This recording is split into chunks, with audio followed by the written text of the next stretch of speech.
we're just going through some off-road trails at the moment to try and find some sort of abandoned village, like an old Welsh village. Not sure what it's going to be. Off-roading is not the time for speed. If you need speed, I would suggest you hold back and maintain distance so you can go at a speed that is adequate to you. Oh, these are some big looking ruts. I have to try and avoid those. Sorry, what was I saying? Yeah, we've got to try and get through this track to find some abandoned Welsh village of some kind.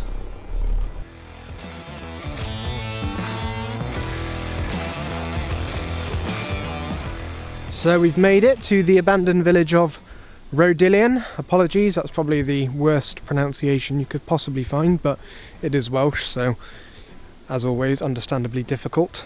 So we've just come down some off-road trails in the middle of Snowdonia to get here. Not sure what you'd be expecting from maybe I don't know, maybe a 17th or 18th century abandoned Welsh village made of slate, but I've not seen one before, so I'm not sure what to expect either. Just lots of old buildings crumbling away. There's some little passage there in the cliff face by the looks of it. That might be worth checking out. What will we find in one of these abandoned slate buildings? Not a lot, I imagine. Just crumbly old, well, houses. Not a lot to them. Wonder if this was some sort of old fireplace, maybe? Hard to tell when they're not fully formed. Oh, this one's a bit bigger. Yeah, that definitely looks like some kind of old fireplace there. Maybe it was two houses with a chimney going up the middle, if they were individual houses. If they were, they are very small.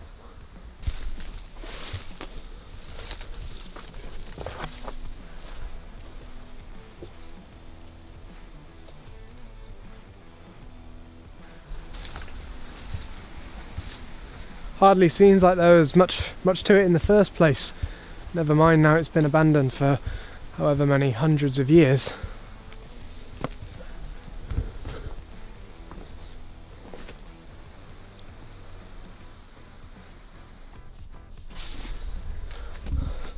Yeah, definitely some kind of old chimney up there now with bird nests and bits in it.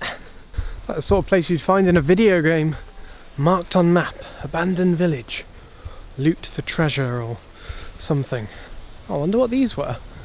Little tiny huts carved into the hillside.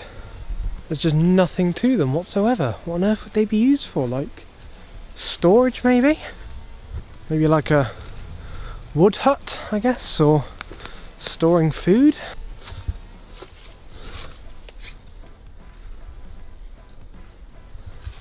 That's very strange. I've never seen anything like that before.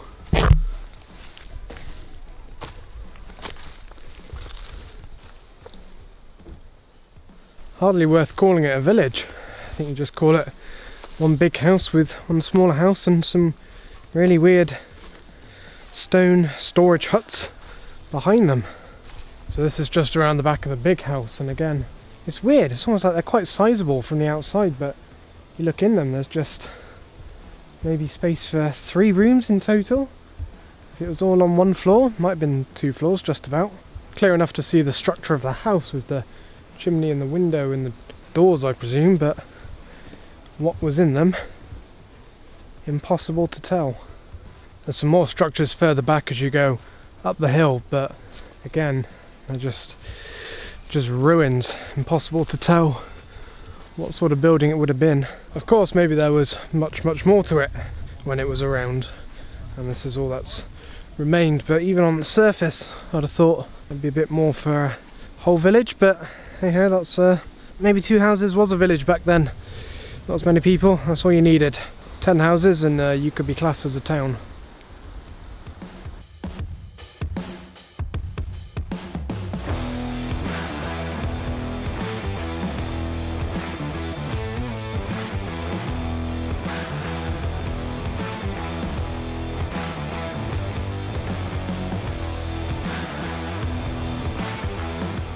got my little setup for the evening. Hopefully it won't be too windy or rainy tonight, but I wouldn't hold out on that hope, judging by the weather at the moment. We have got quite a nice view though. It's going to be too dark now to see, so I'll have to show you in the morning, but we've pitched up somewhere nice and high, looking all over southern Snowdonia, so I think come tomorrow morning, weather depending, it'll be quite nice. And I can show you our lovely view now because it is the morning. And I must say, I'm certainly not disappointed. And hopefully this weather holds up because I plan on going to climb Mount Snowdon, which I imagine, if it remains pretty clear like now, I'll get some pretty nice views from the top. I'm going to guess between 2 and 2.5 hours for me to do this. I did Scafell Pike in 90 minutes. I know that I was running up it as fast as I can, but not sure what the height difference is, but I want to say about 200 meters. So bearing that in mind, I think 2 hours might be achievable. So this is the Watkin path, which, based on what I've read, is on the more difficult end of the scale for all the paths that go up Snowdon, but not the hardest. But it does take you along the Watkins waterfalls, which are very, very scenic, as you will shortly see. First big surprise, it's shorts and t-shirt weather. Well, t-shirt for me. Absolutely stunning views over there. All the waterfalls coming down the mountain. Really nice place for wild swimming if that's your sort of thing.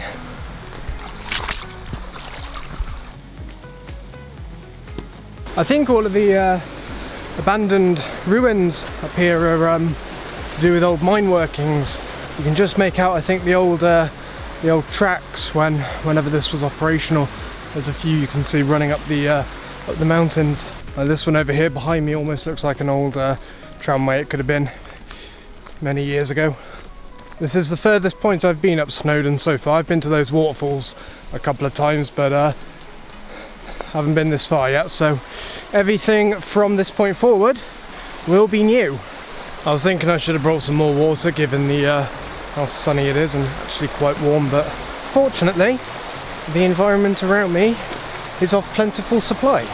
It's a very gentle incline up this kind of middle section, just going past the top of the Watkins waterfalls and along to the base of, well, what I imagine is going to be a very steep incline. Can't see it yet because it's kind of obscured from view, but once I walk around this corner, around this small hill, I imagine I might be able to see what is upcoming. Gotta say, this is a beautiful spot, hardly anybody around me. Quiet and peaceful, lovely sunny day, just the sound of the river going in the background. Anyway, better go and make my way up. So I think we got to go up and along that ridge. At some point we join up with one of the other paths.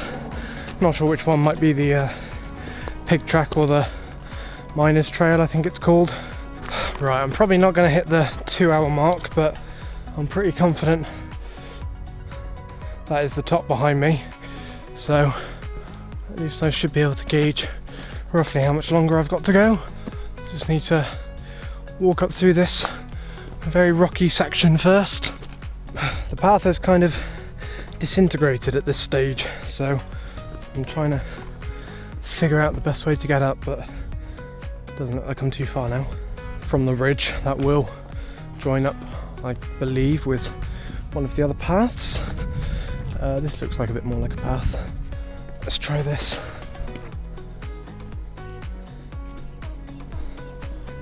Oh wow, that is stunning. Walking over, seeing the other side of the mountain for the first time, or one of the other sides. There's another path going down by the lake. I think that's might be the pig track, I'm not too sure.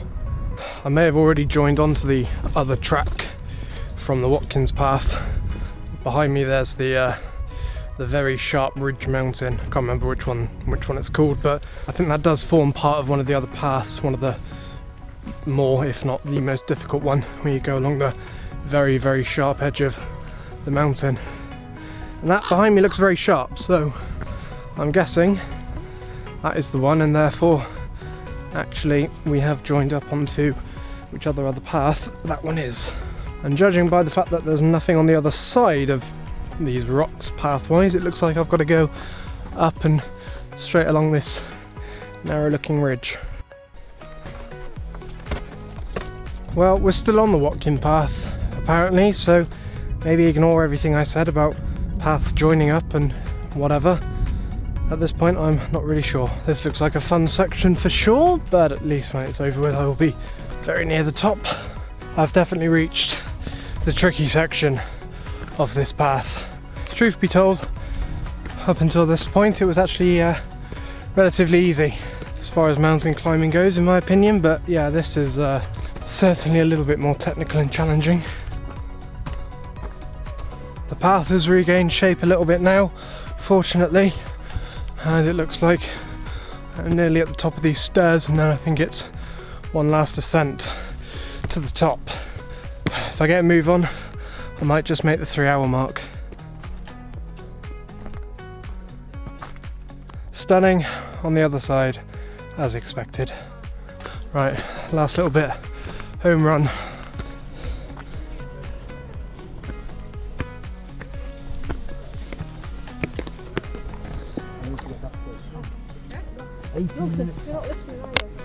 Imagine climbing a mountain and at the top there's a shop that sells blueberry muffins.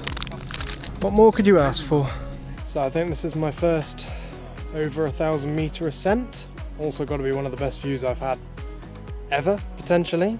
Definitely as far as climbing mountains are concerned. Unfortunately both of my ascents of Scafell Pike were on cloudy days, so no view from the top whatsoever, but this is absolutely stunning. I can just see the train leaving in the distance. Take people back down. The cheating train, as I think it should be called. Right, as beautiful as it is, time for me to head back down. See if I can make it back down there before the sun sets. That would be ideal. Right, I just need to negotiate the not so nice part of the end of the walking path. And then the rest should be plain sailing downhill. Right, free climb section is done. I think I can now put on a good pace all the way back down there. It's just silence right now. Nobody coming up, nobody going down, apart from me. Sunset in the background. It is most tranquil. This has certainly got to be one of the quieter routes coming up Snowdon. Up and back down, especially back down, I've only bumped into a handful of people. So if you fancy a nice, quiet, extremely scenic route, then yeah, I think this is a good choice. But I haven't done the other ones yet, so can't make a definite comparison. Quite nice walking down here after sunset. Kind of intensifies that feeling of remoteness. And that is it. I'm back at the starting point, and it's very dark, so you might not be able to see me. 7 minutes past 7. Basically 6 hours. More than I was expecting, I won't lie. But, so what, 3 hours up, half an hour at the top, 2.5 back down. Maybe that's reasonable, maybe it's not, I don't know. Oh, I'm the last one in the car park as well.